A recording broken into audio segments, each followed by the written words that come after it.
a part of your question was, what are they being called in the 1890s? What are they calling the dark skin and brown skin Native Americans in the 1890s in the censuses of that time?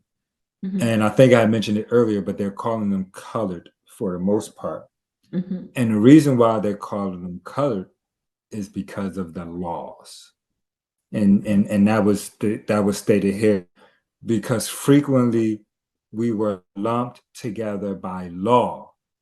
And so if you were to be called, if you were say Africans and other coloreds, if you begin to research, um, uh, reading books before the 1950s, you're going to see the term colored a lot. But if you go further back, you'll see that colored was one group of people and Africans was another group of people.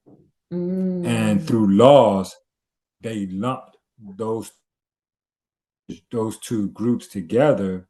And now that the history that helps their system, which is that we are all African, can dominate, because of course we're all African, y'all brown. And that was purposely done through the centuries, through paper genocide, through classification,